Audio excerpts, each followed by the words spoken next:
Yang kedua nih sekarang, kalau kita tidak mengenal Yudaisme dengan baik, yang akan timbul adalah salah kaprah Ya, Iya. betul. atau krisis identitas. Nah, Ya. sekarang Iya. kita ngomong Iya. mengenai ini dan ini lumayan tegang nih bagian yang sini. Ketika terjadi salah kaprah, maka kemudian banyak orang yang sebetulnya Kristen tapi rindu untuk melaksanakan sebagian ibadah Yahudi. Kita ambil contoh salah satu lah ya, persepuluhan. Ini bagaimana nih, Pastor? Ini Rabi. suatu hal yang sebenarnya sangat lucu kalau dibilang ini mau melakukan suatu hal yang keyahudian, karena orang Yahudi sendiri sudah 2000 tahun tidak melakukan persepuluhan. Berapa lama? 2000 tahun. 20 tahun tidak melakukan persepuluhan. Persepuluhan Karena? yang diperintahkan di Taurat. Iya. Karena alasannya ringan, tidak ada bait Allah di Yerusalem. Dan Oh, perintah untuk membawa persepuluhan atau maaser itu hanya untuk petani dan peternak Yahudi yang tinggal di tanah Israel. kenapa begitu? Karena untuk memberi makan orang Lewi harus dari Holy Land gitu. Dari tanah Tanah mereka suci, sendiri, tanah suci. tanah Di luar Israel. itu tidak bisa. Jadi kita Oh. bisa bilang bahwa persepuluhan itu adalah sistem pajak. Pajak teokrasi ditetapkan Tuhan bagi orang Yahudi yang ada di tanah Israel. Orang Yahudi yang ada di Amerika, di Indonesia tidak kena peraturan ini. Nggak bisa soalnya, Nggak bisa. harus tumbuh dari tanah Karena Israel. ayatnya bilang harusnya dibawa ke tempat yang diinginkan oleh Tuhan, membawa ke Yerusalem. Nggak bisa kita melakukan ritual-ritual itu di luar Oh, luar oke. Yerusalem. Oke. Dan jangankan orang Yahudi di Amerika atau di Indonesia, orang Yahudi di Israel pun yang Iya. tidak punya ladang, tidak punya ternak, tidak diwajibkan untuk memberikan persepuluhan. Tuhan Yesus kasih persepuluhan nggak? Yesus tukang kayu ya kalau tidak Iya. salah kan. Iya. Dia mau bawa apa? Kursi ke bait suci atau bawa meja? Tentu Nggak kan bisa. tidak kan. Iya. Petrus orang nelayan, ikan bukan objek persepuluhan, hanya ada hasil ladang itu hanya ada 7 yang bisa dibawa itu seperti jelai, Selasih. selasi dan Jinten. lain-lain itu. Jintan itu dikembangkan oleh orang Farisi. Sebenarnya yang lebih dari itu yang harus dibawa itu oat misalnya kan. Ya. Lalu harus dibawa itu hasil buah-buahan. Ya. Buah-buah seperti kurma, buah seperti persimon atau Ya. delima, something like that. Ya. Dan juga hasil ternak itu seperti kambing, sapi itu dibawa untuk dikonsumsi sendiri oleh yang punya. Jadi gimana tuh? Jadi misalnya ternak dibawa ke Yerusalem. Ya, itu persepuluhan yang menyangkut objek ternak itu ma'asyer sheni, Iya. ma'asyer kedua. Iya.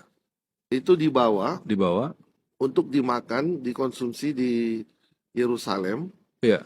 Satu keluarga itu. Yang menyerahkan itu yang memakan. Iya, yang menyerahkan dia serahkan, dia makan sendiri. Jadi bukan di situ. dikasih untuk Lewi atau untuk aktivis. Dia makan di situ. Dia yang makan sendiri. Dan dengan catatan, ini yang suka dipakai oleh orang-orang yang terlalu jauh fanatik dalam hal persepuluhan. Mereka selalu meyakini bahwa persepuluhan itu bisa diuangkan. Padahal tidak pernah ada perintah dalam Torah itu memberi persepuluhan dalam bentuk uang.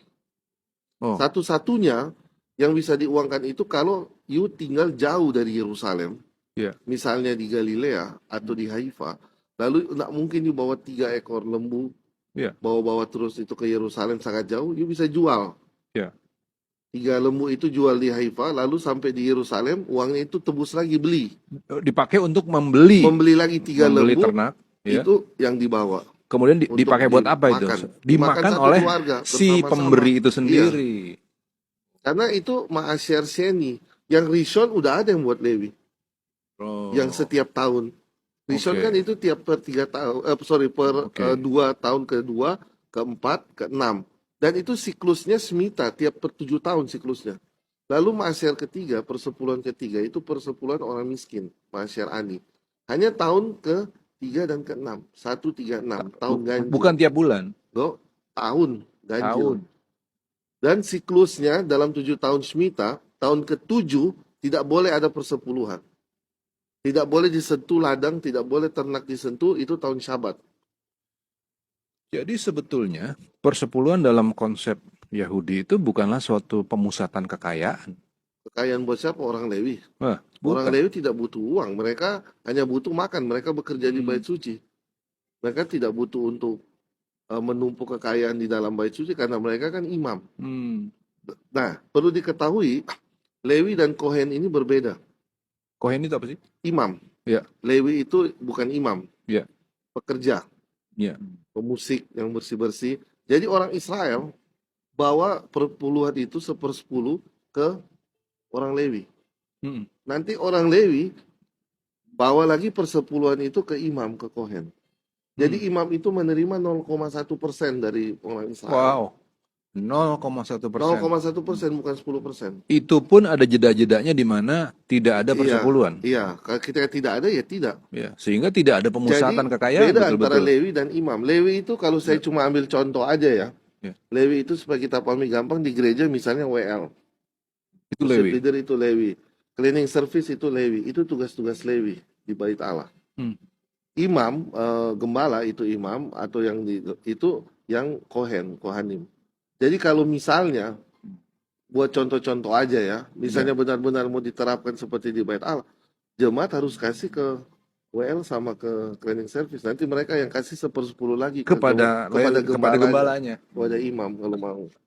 Kalau mau itu konteks yang ada di Torah seperti itu. Kalau mau dilaksanakan kan dengan seperti prinsip itu. But that's just a sample ya. Karena Yeah. orang non Yahudi tidak sama sekali dikenakan perintah untuk memberi itu. Oke.